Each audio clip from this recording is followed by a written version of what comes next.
রাজ্যের সেরা 20টি খবর নিয়ে আমি অনুপ্রিয়া আপনাদের সামনে। দেওয়াল মুছে দেওয়ার অভিযোগে এক নাবালককে মারধর করার অভিযোগ তৃণমূলের বিরুদ্ধে। অভিযুক্তকে আটক করে ঘটনার তদন্ত শুরু করেছে পুলিশ। ঘটনা উত্তর কাশীপুর থানার নিমকুড়িয়ার। শুক্রবার সকালে নিউ টাউন ইকো পার্কে প্রাতঃভ্রমণে এসে বিজেপি প্রার্থী দিলীপ ঘোষ যাদবপুর কেন্দ্রের বিজেপি প্রার্থী অনির্বাণ গাঙ্গুলিকে কটাক্ষ সায়নী ঘোষের এই প্রসঙ্গে জানান, অনির্বাণদার বিরুদ্ধে বলার কিছু নেই, উনি তো বিজেপি বলেই ওনাকে ভোট দেবে। সায়নী ঘোষ কি কার কি কালচার বোঝাই যাচ্ছে। টিএমসি মানেই সন্দেশখালী। বীরভূমের সিউড়ি এলাকায় 12 ঘন্টার অধিক সময় কেটে খননের পর উদ্ধার হলো তৃণমূলের ব্লক সভাপতির ভাইপো মৃতদেহ।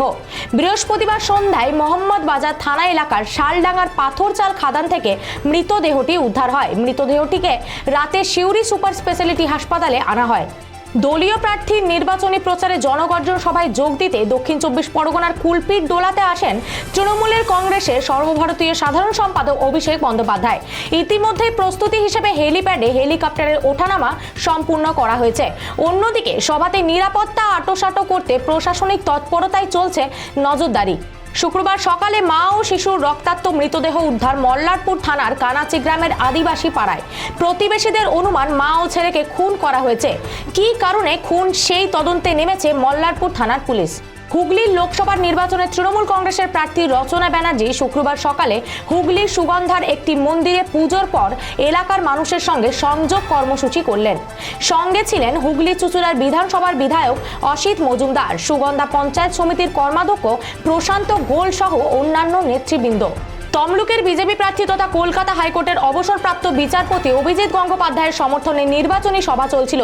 সেখানে আচমকা ময়নার এক বিজেপি নেতা চন্দন মণ্ডল জানান, অভিজিৎ গঙ্গোপাধ্যায়কে তারা 2 লাখেরও বেশি ভোটে হারাবে, শপথ করছে।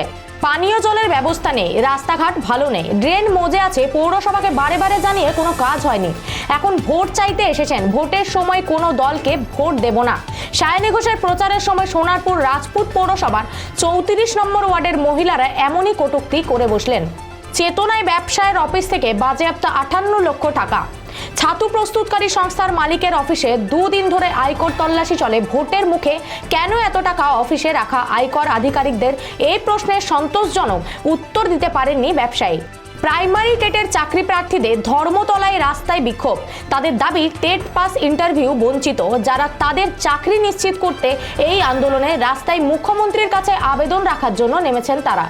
বিজেপি নির্বাচনী বিধি ভঙ্গের অভিযোগ জানাতে তৃণমূলের 5 সদস্যের প্রতিনিধি দল নির্বাচন কমিশনের দপ্তরে। তাদের দাবি ইলেকশন কমিশনকে জানানো হচ্ছে নিরপেক্ষ নির্বাচন হোক। শুক্রবার সকালে মা ও শিশুর রক্তাক্ত মৃতদেহ উদ্ধার মল্লারপুর থানার কানাচি গ্রামের আদিবাসী পাড়ায়। প্রতিবেশীদের অনুমান মা ও ছেলেকে খুন করা হয়েছে।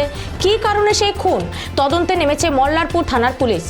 বসিরহাট লোকসভা সন্দেশখালী থানার বেরমজুর 1 নম্বর গ্রাম পঞ্চায়েত এলাকায় শুক্রবার সকালে আইএসএফ কর্মী সমর্থকরা রাস্তার পাশে ল্যাম্পপোস্ট ও একাধিক দোকানে পতাকা লাগাচ্ছিল।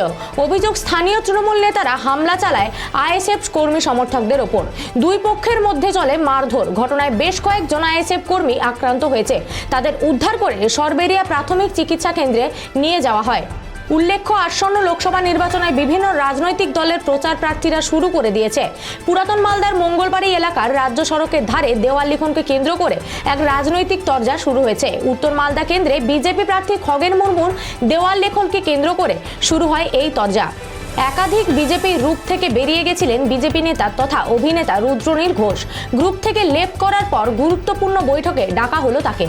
হিরানন্দ সংলগ্ন এলাকায় এখনো পর্যন্ত বিদ্যুৎ পৌঁছায়নি, এ বিষয়ে জেলা শাসককে দায়ী করেন দক্ষিণ মালদার বিজেপি প্রার্থী রূপা মিত্র চৌধুরী। তিনি জানান, কেন্দ্রীয় সরকারের সৌভাগ্য যোজনার মাধ্যমে প্রতিটি গ্রামে ইলেকট্রিক পৌঁছেছে, কিন্তু প্রশাসন সঠিকভাবে কাজ না করায় এলাকার মানুষ বিদ্যুৎ থেকে বঞ্চিত রয়েছে। শ্রীরামপুরে তৃণমূল প্রার্থী কল্যাণ ব্যানার্জির দ্বারা একজন মহিলা সাংবাদিককে চরম অপমানিত করার প্রসঙ্গে লকেট চ্যাটার্জি জানান যে তিনি তো নিজের ঘরের মহিলাদের সম্মান দেন কিনা সেটাও ওনার সন্দেহ আছে। এর আগে উনি তার বিরুদ্ধে অনেক কথা বলেছেন। কল্যাণ ব্যানার্জি তাকে গলায় লকেট থেকে পায়ে নুপুর বানানোর কথা বলেছেন। তার কাছে মহিলা সাংবাদিকদের সম্মান দেওয়ার কথা আশা করা যায় না। গোপন সূত্রে খবর পেয়ে রানাঘাট থানাকে সঙ্গে নিয়ে পশ্চিমবঙ্গ এসটিএফ হানা দেয়। রানাঘাট উত্তর নাসরা থেকে এক ব্যক্তির কাছ থেকে নাটক করে 10 কিলো আফিম উদ্ধার করা হয়। এরপর অভিযুক্ত ব্যক্তিকে গ্রেপ্তার করে রানাঘাট আদালতে পাঠায় পুলিশ। প্রাক্তন সাংসদ মুকুল রায়ের বাড়িতে গিয়ে আশীর্বাদ নিলেন ব্যারাকপুর কেন্দ্রের বিজেপি প্রার্থী অর্জুন সিং। তিনি জানান মুকুল রায়ের সাথে তার বহু পুরানো সম্পর্ক। উনি উত্তরীয় পরিয়ে তাকে বিজয়ী ভব বলেন। সামনে লোকসভা নির্বাচন, সেই নির্বাচনে যাতে নিউ টাউনবাসী ভোট দিতে পারে শান্তিপূর্ণভাবে, সেই দাবি নিয়ে তারা বিক্ষোভ দেখায়। তাদের দাবি এবার ভোট দিতে চায়। পুলিশকে পেট্রোলিং করতে হবে কেন্দ্রীয় বাহিনীর সাথে, শুধু মেন রাস্তায় নয় অলিগলিও চেনাতে হবে। যে রাস্তা দিয়ে দুষ্কৃতীরা আসে সেখানেও বিশেষভাবে নজরদারি দিতে হবে। রাজ্যের সেরা 20টি খবর এখনকার মতো এ পর্যন্তই। পরবর্তী খবরের জন্য চোখ রাখুন খবর বাংলার পর্দায়। খবর বাংলা, খবরের খবরদারি।